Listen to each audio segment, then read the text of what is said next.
We are. Hello. I'm Matt Higbee, just so you guys know. Don't I look lovely? Don't you just love my new haircut? It's amazing. It's not Higbee. There he is. Hey, finally. Thank God. He's back. Hello? Got it. So What's going on? How are you? Hey, man. Shit, I don't know. So glad you could make it, sir. Yep. Happy to be here. What are we talking about? What's going on? We just got the wrap up. They just gave us the intro to esports. Okay. So we got to talk about that. Let's talk about it. Tell us a little bit of something about the Mlg Initiative for PlanetSide 2. Well, with MLG, what we're essentially doing is we are allowing the competitive gaming scene to kind of grow in a very real way with the biggest first-person shooter that's ever existed in the entire world. So say I'm a leader of an outfit. How do I go about getting into the MLG, just a list of how do I get my group into it? Well, the first thing that's going to happen as an outfit leader or an outfit player is we're going to be adding a new leaderboard to the game. And that leaderboard is going to allow you to see how your outfit stacks up against every other outfit in the world. And we're going to be normalizing it a little bit so that you'll be able to see your outfit with 150 people in it compared to an outfit that has 2,000 players in it, and make sure that that still is competitive so that if you have a really active, awesome outfit accomplishing cool stuff, you're not forced to have a gigantic outfit in order to compete. So that's one of the big pieces that we're working on right now is that leaderboard portion. And once we have that leaderboard, we're going to be using it to sort of seed a bracket for tournaments. Outfits will be able to opt in if they're interested in playing on MLG and doing some of the esports events that we're doing. They'll be able to sign up. Initially, you're going to be signing up through the MLG Game Battles site. Okay. But you'll sign up on there. You'll kind of give a list of your roster. Here's the players in my outfit that I want to have participate. You'll be able to put 60 players in there. Okay. Essentially, a platoon plus 12 alternates. So you can swap people in and out. We're definitely it's basically 48 versus 48. Right, yeah. And then once you have your 48 on 48, which in PlanetSide it's a platoon, that's an entire, it's a control group, works really well in the game. People are used to operating within platoons. So you're going to take your 48 players, and if you are on the event, if you're actually going to go to an event, your outfit got all the way through all these qualifiers and is going, we're going to be sending the squad leaders plus the platoon leader to go to the event, and then other people will be connecting from home. And since we know who these players are, they were already signed up and rostered, we're going to be keeping really good track of those guys, making sure that none of those people are cheating or aimbotting or doing any other kind of stuff like that. And then, more or less, that's going to be your team. We're going to monitor their connections, make sure that they have a stable connection to the server, things like that. And we're actually creating, specifically for esports, new maps, new battle islands that are designed around 48 on 48 battles. And those are actually going to go into the real game, so players who are just playing the game and might not be interested in esports, you're going to be able to take advantage of a lot of these features. You're going to still be able to use the outfit leaderboards. You're going to still be able to go play on these new Battle Island continents. So there's a lot that we're building for esports that is just going to enhance the game sort of across the board. New observer tools are going to make things like the AGN and Friday Night Ops and all those different shows that show off the game even cooler because the observer tools are going to be able to see a lot more about what's going on. So I won't have to be forced into playing into an MLG match. No, absolutely not. So it's something you can do if your outfit and your friends actually want to participate in it. Okay, so as an outfit leader, will I be able to practice or do any kind of practice runs, scrimmages with my outfit on those MLG maps? Yeah, I mean, that's why we want to kind of integrate those maps onto the actual game. We want you to be able to go run around and play those maps and know how they flow and know how they work before you just show up at MLG and there's thousands of dollars on the line as to whether or not you're good or bad in those maps. So it's a definite that we want to have those things be available for people to be able to play and scrimmage and check them out.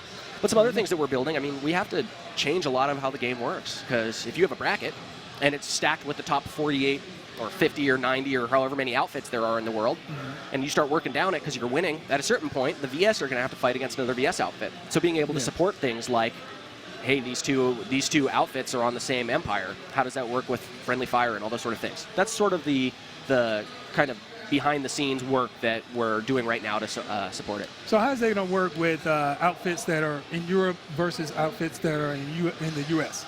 Well, we'll probably at least on the leaderboard side, they're all going to be shared. You'll be able to say, I only want to look at the US ones, or I only want to look at the Europe ones, or I only want to look at the ones on my server. Those are going to be available there too. But the idea of having these different sort of international tournaments is definitely something that's popped up. Having the Europe outfit be able to fight against a Chinese outfit, or having like a Russian outfit be able to fight against a South American outfit, seems really cool to me. Yeah, hopefully we can support that kind of stuff. Be really nice. What else we got? You got anything else? We got so it says T's Battlegrounds. Well, that's what I was just talking about. Is these battle island maps that we're making. Obviously, the first one we're doing is based on Esamir, and it's looking pretty cool. I would say it is. Yeah. It's looking really nice. So, okay, what is the time frame we're talking about for MLG and being able to participate in MLG?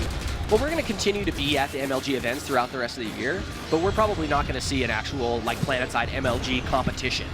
At least until the very end of the year. There's an MLG event that's coming up like next week. Okay, we're going to be there. We're going to be there. We're going to be there. But we're not going to be running a tournament there. Right now, we're building stuff for MLG. We're really excited about the competitive side of the game being able to be exposed. But most of our development focus is still on the live game. It's still on fixing the problems that people are having in the game, adding more content to the live game. And a lot of these pieces of MLG specific or esports specific functionality, they're going to come online when they come online, and we're not trying to, go all in 100% of our development effort. We're just doing MLG stuff. I think there's been a lot of perception that we are not doing X because we're doing MLG, which is just completely not true. Yeah. These are all things that, they're on a schedule, being worked on at a certain pace. We're not like, burning down the office trying to get MLG stuff finished. Any so what do you say to those who are, I guess, naysayers? Dude, this gun is so cheating. What? That gun's fucking boss, dude. What you talking about? I know it is. It's all VS style, dude. Yeah. Watch out, homie. All right. So what do you have to say about those who still have doubts about PlanetSide being a MLG product or being an MLG or anything of that regard? I think a lot of people still have some questions, some doubts. What do you have to say about that? Well, I mean, it doesn't surprise me at all that people have questions and doubts about it. I mean, we were here, what, a year ago? Yep. Almost exactly. Yep. 1 year ago. And everybody thought we were full of shit with the stuff that we were talking about with PlanetSide 2. Everybody said, hey, there's no way that they're going to be able to have 2,000 players on one continent. There's no way that this is going to be a seamless 64 square kilometer thing. I mean, I think the proof is in the pudding, right? And we released a game, and it did exactly the things that we said it was going to do. For esports, it's not hard to imagine why it's hard to imagine PlanetSide as an esport. It's a completely different looking thing than any other esport that's being played right now. But I mean, I always like to say golf is very different from NASCAR, is different from bowling, is different from tennis, is different from, whatever other sport you want to, gymnastics or anything else, But they all have a competitive side. And as long as you have a game that has an inherently competitive gameplay experience and can be entertaining to watch, that game can be an esport. PlanetSide 2 as an esport is going to be a lot more about understanding the strategies that people are using and the teamwork and the coordination and all the communication that they're doing. It's going to be a lot more about those aspects than purely about individual skill and Twitch gameplay. Obviously, if you watch some of the people streaming, I mean, we have some amazing people on Twitch that stream the game, and you can watch their stream for 20 minutes and then you will never say that there's not an individual skill component to the game, because a good player is a good player, period. There's some insane players out there. I'd like to shout out all those guys who are still playing the game, having a good time with your outfits. Keep on playing, keep on streaming. Yeah. We'll be watching. Matt watches all the time. I'm always watching streams. I pop into somebody's stream every once in a while, and I'll troll. So be prepared for the troll. Troll train's coming. But yeah, I mean, it doesn't surprise me that that people are questioning whether or not it'll work. But we're doing it because we think that it provides a new look. It provides a completely different experience that isn't really there right now. And you know what? There's a lot of players who are super excited about it. There's a lot of diehard PlanetSide players and their outfits that have already been built around the idea of we want to be playing competitively against other outfits. Who wouldn't? If you're the #1 outfit on this leaderboard, man, you want to fight those dudes and see what's so great about them. Why are they so great? Yeah, you want to see if you can kick somebody's butt. Yeah. That's what it all boils down to. Just being able to show and prove exactly what you and your group has to offer. Yep. And if you can't bring it, then you don't want to be on screen. That's right. That's right. Yeah. So we're stoked about it. I think it's going to be a really cool thing, and it's going to be great. We've got the roadmap, dude. And if anybody doesn't know what the roadmap is our way of reaching out to the players, getting feedback from what they like, and basically ranking those things based on the feedback. Yep. So on the roadmap, we currently have for June is one of the things that people have been asking for, increased number of vehicle cosmetic slots. Yep, we do. And that's at the top of the list, and that's something that we're currently working on. That's something we're working on right now, so you won't have to choose between your Luma fiber and your horn any longer. Exactly. Now you'll be able to stack those things. I think I talked to one of the vehicle designers yesterday, and he said we had about 8 slots, I think. Yep. And then, of course, you'll be able to do different camos, different decals, different hood ornaments and things like that. You'll be able to stack those however you wish. Yep, so people are going to be able to pimp out their ride a little bit more than they were able to before. Yeah, exactly. So what else do we have up on June? You got the whole printout. I got the whole thing, dude. You're so prepared. I know. Look at me. I don't even know that what we're doing on here. Server transfer tokens. Yep, those might happen. Yeah, they might. Because one of the things that people have to understand that the roadmap is something that we want to do. It's not necessarily a Bible of the things that we're going to do. Yeah. But we really want to get those out there and see if we get any opinions otherwise, because we definitely don't want to work on something that people just don't want at all. That's right. Yeah, if it was a Bible of things that we were going to do, it would be defeat the purpose entirely. Exactly. Because so much of it's about, hey, are these things people want? Are these...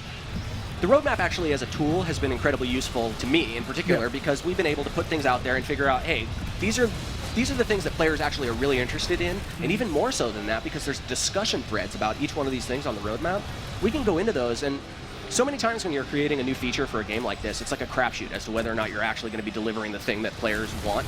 You have no idea. But with roadmap now, we can not only have a feature out there, figure out how popular that particular feature is, but we also have that entire discussion thread underneath it that explains all these details. Players talking about, well, this seems really cool, but we have to be careful it doesn't do this. And sometimes they might bring up something that we had no idea about, and we weren't thinking about at all. And we say, okay, great, we need to take that into account, make sure that we're correctly addressing that particular thing, or we're adding that feature in the right way. So being able to have that kind of direct feedback from players about features while they're still in development, or even while they're, in a lot of cases, in the still on the drawing board phases where we're still talking about the basic implementation of how it's even going to work, is really allowing us to make sure that we're delivering features that are exactly what our community and our players want. And that is a gift for all of us. It's awesome for us. And awesome for them. those who don't want to make comments and stuff like that, this is basically a list of things that you can expect from the game. Right. And it allows you to understand that us as developers, we're taking other players' input into account. And making those changes as we go along. Yep. Absolutely. What else did we have on the roadmap? Update to Empire-specific fighters. Yeah. So the Empire-specific fighters are kind of in a rough spot right now, where if you're a really, really highly skilled, very good pilot, one of the top 1% pilot, you can just wreak havoc all over the entire world and no one can stop you. They're very hard to deal with for ground troops. If you're not one of those guys, it's really difficult for you to get anything done with one of them.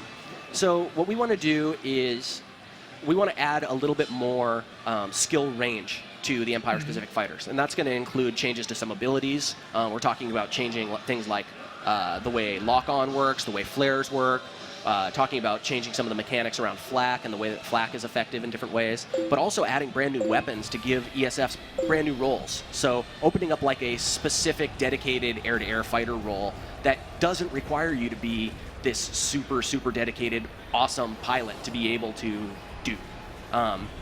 Some, just more breadth of skill requirements for ESFs is really what it's all about. Because right now you could either be a dude with rocket pods, killing everything on the ground as kind of a low-skilled pilot as you're first getting started.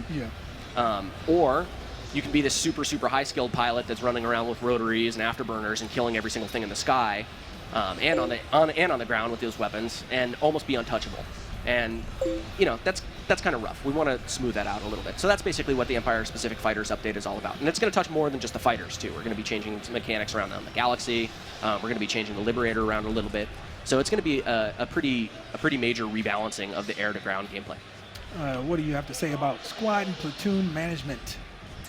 Well, we've had a lot of feedback from players talking about kind of a wish list almost for, I wish the platoon list worked like this. I wish that the usability on this, or the functionality on this UI was a little bit more like this. And we actually took directly from player suggestions. Like, hey, here's a mock-up for how I want it to be. Yeah. We use that almost verbatim as a design doc. Because some of these guys, it's like, hey, he's been a squad leader, an outfit leader, a platoon leader in this game for 6 months, playing hundreds of hours like that. He probably knows what he's talking about more than we do. So let's just do these things that they're suggesting. And in a lot of cases, we're doing just that.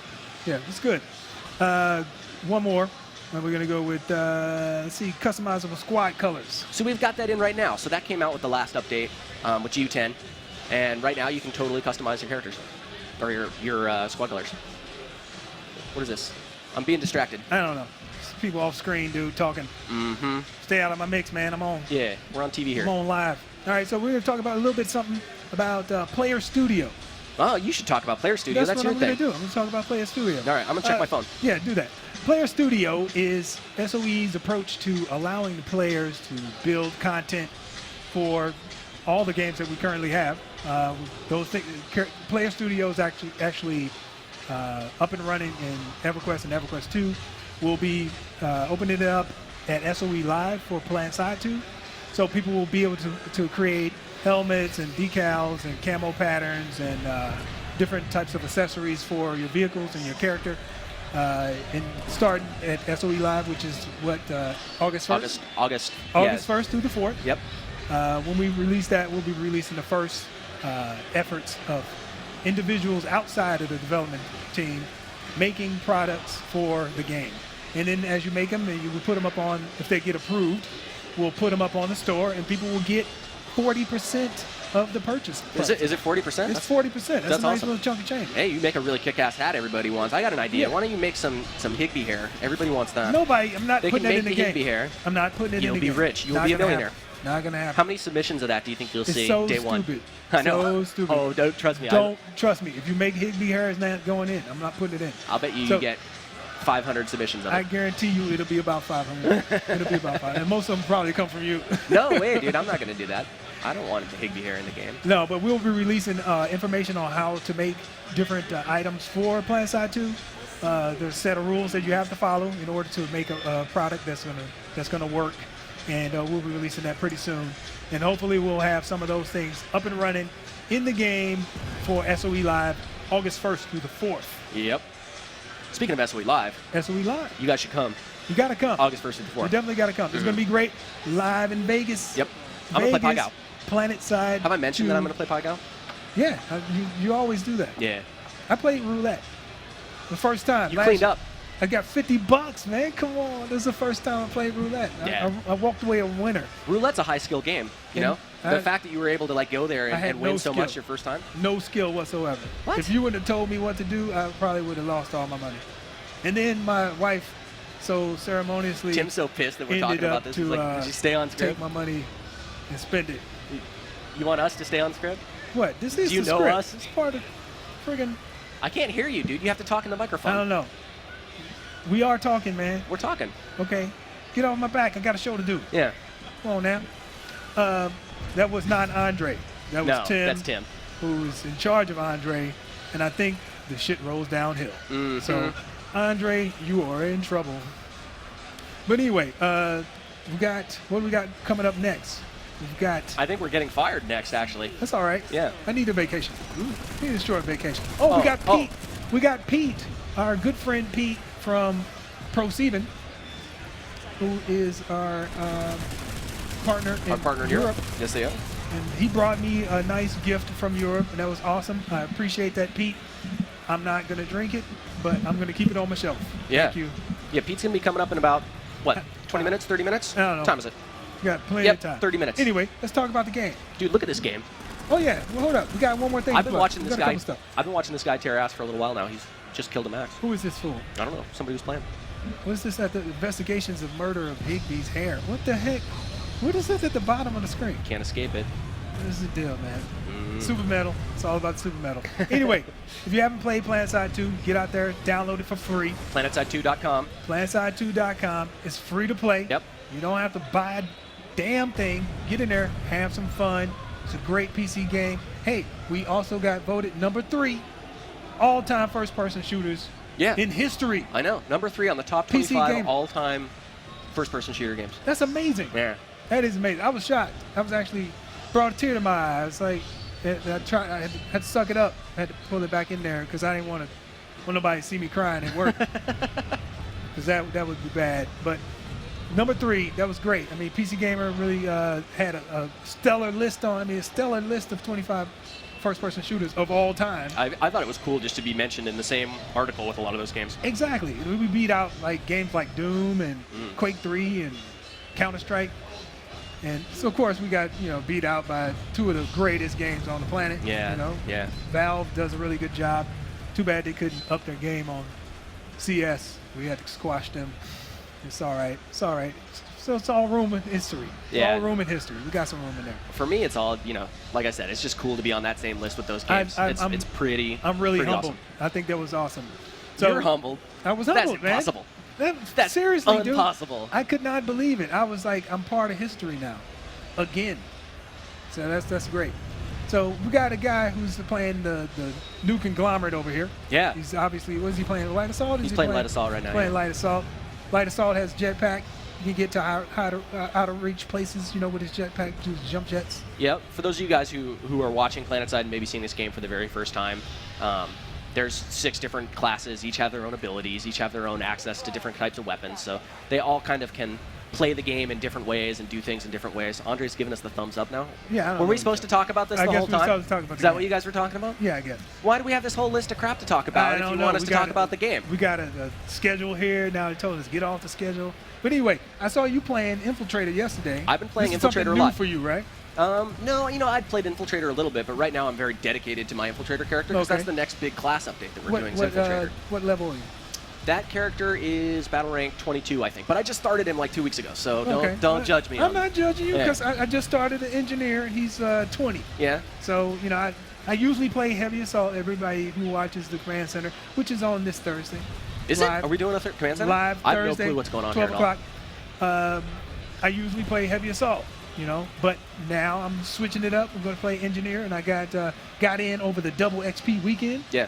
Got me some free XP, and leveled up my Engineer. That's why you're battle rank 20. I haven't gotten any free XP. So that's my fault. I didn't play during that weekend. You should have got in, dude. Yeah. That was the whole purpose of it, right? Yeah. Well, I started that character a little afterwards, I think. Yeah, it was pretty cool. I got in, did some damage. So my Engineer is on his way up. Nice. Bought me some SC. It's real good. I bought some station cash. It's good stuff. So, as an infiltrator, if you normally don't play infiltrator, what kind of tips can you give for somebody who's just starting out? I think the thing that I've learned playing my infiltrator that has made me more successful with that character is to play it less. A little bit less scared, Not try to play as much as like I'm just going to sit up here and snipe, but actually roll in and get as close as I can to people and play it more like that. And I find that that's a lot more successful. You can play it either way. You want to, you get the bolt action sniper rifle. You can play long range and just take snipes at people all day long. I saw you playing with the SMG yesterday. That's the way that I've been playing, yeah. And that's the way a lot of successful infiltrators will play the game, is they just bust out the SMG and get right in up close and personal. Yeah, up close and personal is what the SMG is all about. Yeah, and so many times you're playing in these huge fights, and if you can get in behind a group of players, a lot of times they're not expecting you. You can kind of surprise them from back there and get a lot of work done as an infiltrator playing that way. And if you're just sitting off in a window somewhere trying to snipe people as they walk by, if you're a great sniper, you can do good. But I feel like if you just charge in and almost play the infiltrator like an assault class rather than as a like long-range sniper class, you can be super, super successful with it. So that fits my playstyle a lot better since I'm more used to playing light assault. And for a long time, I was playing the infiltrator as, okay, I'm going to play it as a sniper. And I was doing okay. My kill-death ratio was better because you die a lot less when you're playing from super far away. But I've been having a lot more fun playing that as more of an assault class, getting right into things. And The one thing I learned about playing Engineer is that you have to pay attention. And a lot of people, because it is a support class, and it's not really all about you. At that point, it's about everybody else when you're playing Engineer. Yeah. And you have to make sure that all the max suits are healed up. You make sure you're putting out ammo for everybody. You make sure that you're repairing the vehicles and repairing the turrets. Yeah. Because that stuff is very important. And if you're not doing that, then the team has a harder time actually achieving whatever goal that they're trying to achieve. So that's what I learned playing the Engineer, because I never really played Engineer before. My thing was just looking for ammo packs that people drop and trying to figure out what are you doing there. What do you got there? What are you doing? Dude is Switching trying to there? tell me to switch the thing. I don't know. Hey, I don't know. All right, so now we're switched over. Switched up. Oh, we got Vanu players. Yeah, He's look at obviously this. playing heavy assault. He is dude. There you indeed. go. It's my thing. He's not using a Lancer. Yeah, well, he's probably just a noob. Yeah. This guy's a new guy. Well, I mean, this is just somebody who's probably playing the game for the very first time, jumping in here at E3. Yeah. Yeah, I was just past a couple of medics. There's another heavy assault right there. Looks like I got some weird looking camo on there. This is one of my favorite base fights, actually, Tower Edge. I think it was a really fun fight. See, he switched up to the infiltrator. Yep. Let's see how he plays this one. Is he going to play this from far away, or is he going to switch it up and get some pistol action in there? It's hard to tell, man. It's hard to tell with these new players, you know? Yeah, I think He's not sure what to do either. Yeah. And the funny thing is we've tossed him right into the middle of. It's not like they're only playing with other people at E3. Last year when we were playing, the game wasn't live yet. Yeah. People were playing with other people who hadn't really played before. Here they have to jump right into the fire. They don't get a chance. Yeah. What? Who is it? Josh Hackney? Hackney? That's All right, cheese, so bro. he does know what he's doing. He knows what he's doing. I wasn't talking shit or anything. I was just saying that he might not know what he's doing. It seems like he knows what he's doing. I don't think he does know what he's doing. Josh? Josh doesn't play VS. He doesn't know what he's doing. Yeah. He can't handle the power.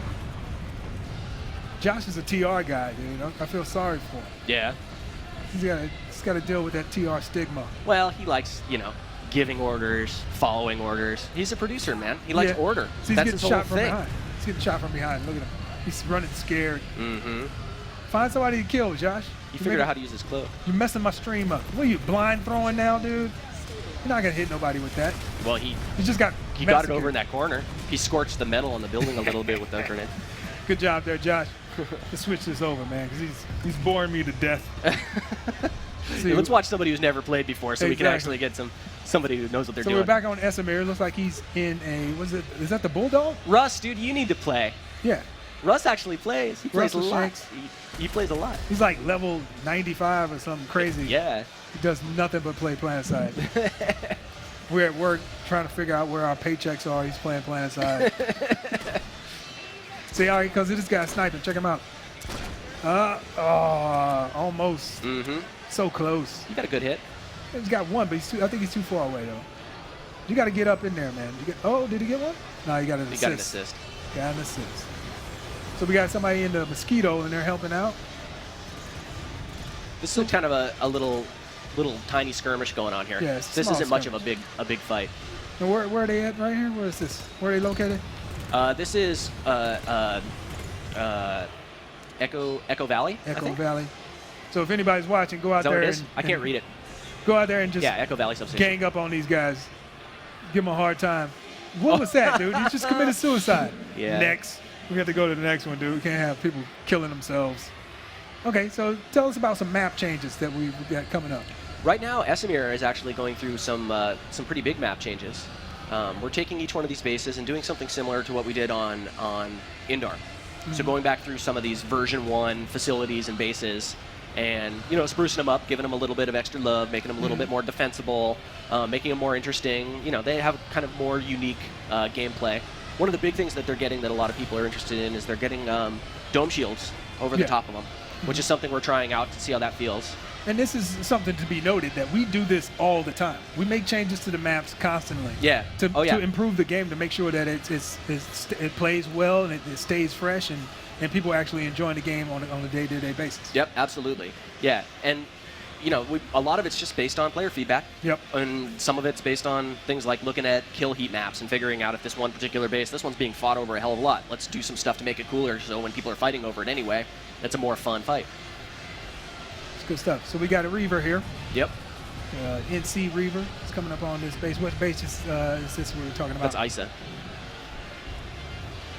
He's got no air, so he's looking for somebody on the ground to take out. Yep. I'm surprised he was able to fly over ISA and not get shot down. I guess nobody's up there. I guess nobody's fighting over ISA right now. But the facility updates that you're going to see on Esamir are going to be pretty cool. And the other thing that we're doing is we're adding the Lattice System to the game, to Esamir. So Okay. the bases are going to be connected, sort of like they are on Indar right now. Okay, so we started off with Indar. Mm-hmm. And explain to anybody who doesn't know what the Lattice System is.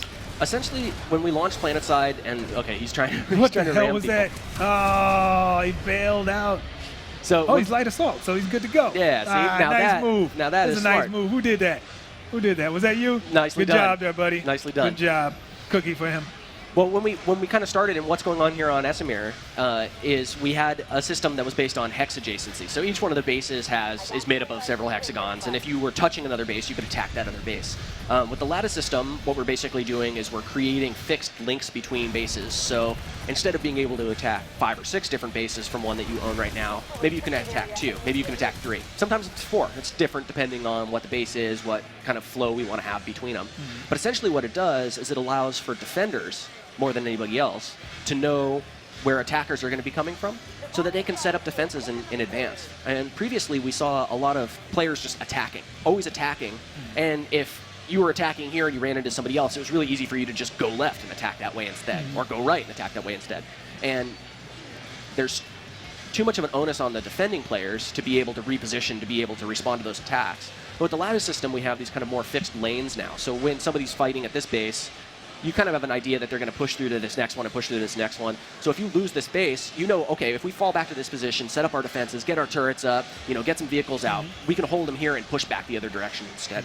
So what this has really done is it's allowed us to open up a better back and forth kind of tug-of-war gameplay between attackers and defenders. That's it. And that was all based off feedback from the community over the time, from the time that we launched the game to this current day today. All the way through tech test, people were talking about it too. Okay. And the difference is that it has some advantages and it has some disadvantages. But previously, there was a whole hell of a lot of player freedom. There was the ability for you to just go anywhere, basically, and capture that base, or go anywhere and blow up this generator. And we've restricted that freedom somewhat. And a lot of times people are kind of like, oh, well, now I can't play the game the way that I was used to, or the way that I like playing it. But the thing is, when you have a game, part of what makes that game work is rules. If you just have a ruleless game where you can do whatever you want all the time, it doesn't allow people to be able to figure out, hey, this is what this guy's going to do right now, and here's what I'm going to do to stop him. If there's rules and you guys are both playing by the same rules, you can build strategies around that a little bit more effectively. So essentially what the Lattice System did is it created some new rules for players to follow. And that you have to have enough structure to allow players to actually build good strategies. Imagine playing chess, right? And you are playing chess in 0 gravity, and the pieces are just all over the place, and you can just move them and do whatever the hell you want with them at any given time. Sounds like fun. Yeah, Let's maybe invent that, dude. It's fun, but that's a toy. That's not a game. 0 gravity chess. 0 gravity chess would be a toy. It might be fun for you to play with it. Matt Higby's 0 gravity chess. I will never make that game because it's not a game. It's just a toy. So having this. Having a Lattice System basically means that we have rules. You know that this character moves in this direction, or you know that this piece in a chessboard does this, so because you know it can do that, you can counter by doing this, or you can preempt it by doing this. The Lattice System essentially opens up that kind of level of strategy in PlanetSide 2. So you want to make a set of rules that can be flexible enough for people to invent different strategies, but not necessarily choke them out of their choices. Hey, Tim, he's like giving me the evil eye here. Dude, what's this? We'll be back with Oh, I see. Was it time now, dude? I guess so. I guess it is. I guess we'll be back. Are we coming back? We'll be back with who? Who will be back with? 15 minutes. We'll be back with Pete and Tony. I'm going to have some pizza in between. What are you going to do? Broly and Tony Grockles. We're going to be talking a little bit about Europe. We're going to talk about ProSieben. They're doing some interesting stuff. I'm actually excited to talk to them about it. They're actually going to try to duplicate. I see Pete right there. They're going to try to duplicate our success as co-hosts. I don't know if that's That's not a recipe for success. No, it's a recipe for disaster. It's disaster waiting to happen. God folks. bless them. Disaster. All right, well, we'll be back in 15. See you later. See you later.